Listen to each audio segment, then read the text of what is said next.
के जीवन की अपेक्षा कर रही है। परिस्थिति एक सी नहीं होती, अनेक रंगों की होती है। तो परिस्थिति में बहुत कुछ अच्छा है, इसलिए बीता कालावधि 1 वर्ष का हमारी आशाएं और विश्वासों को भी दृढ़ करता है और हमारे सामने पुरानी और नई जो चुनौतियां उपस्थित है उनको अधिक स्पष्ट करने वाला भी वही कालावधि है। जैसे प्रयागराज में एक विशाल महाकुंभ हुआ, आधुनिक व्यवस्थापन के सारे कीर्तिमान तोड़कर एक जागतिक विक्रम तो उसने प्रस्थापित किया ही, लेकिन संपूर्ण भारत में श्रद्धा और एकात्मता की एक लहर उसने दौड़ा दी। पिछले साल एक दुर्घटना पहलगाम की भी हुई, हमला हुआ सीमा पार के आतंकियों के द्वारा, 26 भारतीय नागरिकों की उनका धर्म पूछकर हत्या की। लेकिन उसके चलते सारे देश में प्रचंड दुख और क्रोध की लहर पैदा हुई। पूरी तैयारी करके सरकार ने, हमारी सेना ने उसका बहुत पुरजोर उत्तर दिया। सारे प्रकरण में हमारी नेतृत्व की दृढ़ता, हमारी सेना का शौर्य, कौशल्य और समाज की एकता और दृढ़ता का एक उत्तम चित्र प्रस्थापित हुआ।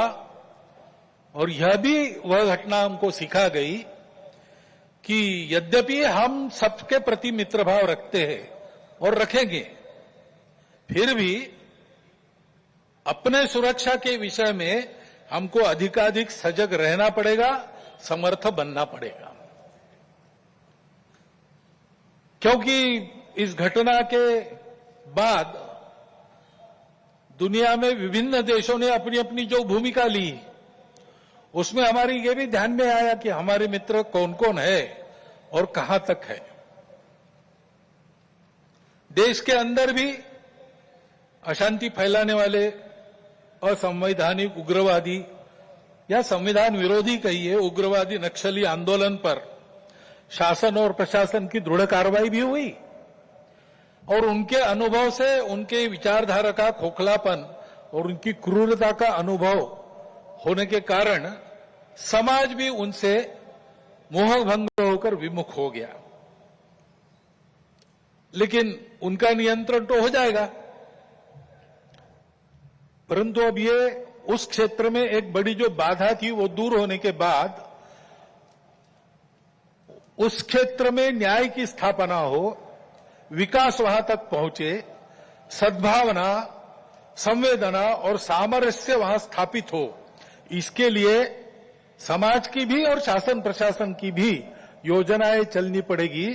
क्योंकि इनका अभाव ही ऐसे उग्रवादी ताकतों के पनपने का कारण बनता है। इससे त्रस्त मनुष्य दूसरा कुछ उपाय दिखता नहीं, इसलिए निराश होकर उनको प्रश्रय देता है। ये न हो इसलिए ऐसी योजनाओं की आवश्यकता है। आर्थिक क्षेत्र में भी हम आगे बढ़ रहे हैं। ऐसा जो प्रचलित परिमाण है दुनिया के, उसके आधार पर कहा जा सकता है हमारा देश आर्थिक क्षेत्र में आगे बढ़े, इसलिए आर्थिक जगत के हमारे उद्योगी बंधु, विशेषकर तरुण उद्योजक, इनमें एक मादा भी दिखता है, उत्साह भी दिखता है, इच्छा आकांक्षा भी दिखती है।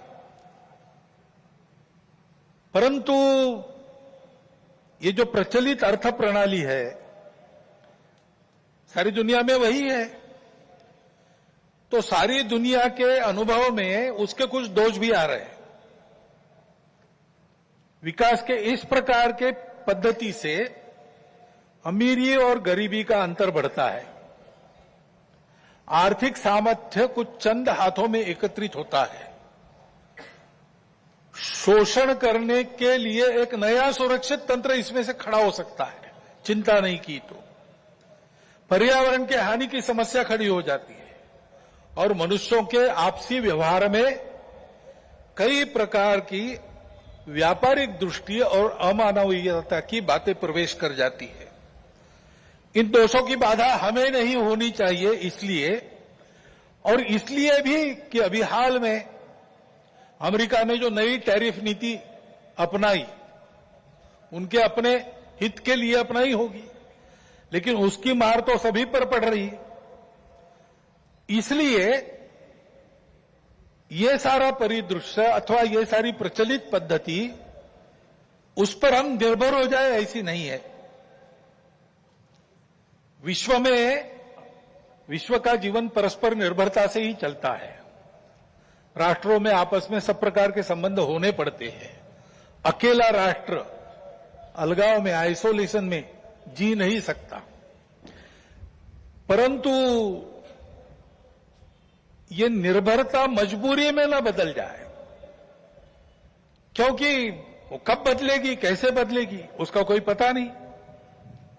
और इसलिए इस निर्भरता को मानते हुए, विश्व जीवन की एकता को मानते हुए, हमको इसको मजबूरी न बनाते हुए जीना अगर है तो स्वदेशी और स्वावलंबन का कोई परिणाम नहीं, कोई पर्याय नहीं। हमको आत्मनिर्भर होना पड़ेगा, स्वावलंबी जीवन जीना पड़ेगा, स्वदेशी का उपयोग करना पड़ेगा, और फिर भी अंतर्राष्ट्रीय संबंधों का सब प्रकार के, राजनयिक हो, आर्थिक हो, व्यापारिक हो, इन सबका जतन हमको करना पड़ेगा। लेकिन उसमें मजबूरी नहीं होगी, हमारी अपनी इच्छा होगी, हमारा अपना सद्भाव होगा, ऐसा हमको बनना पड़ेगा। प्रचलित पद्धति जो है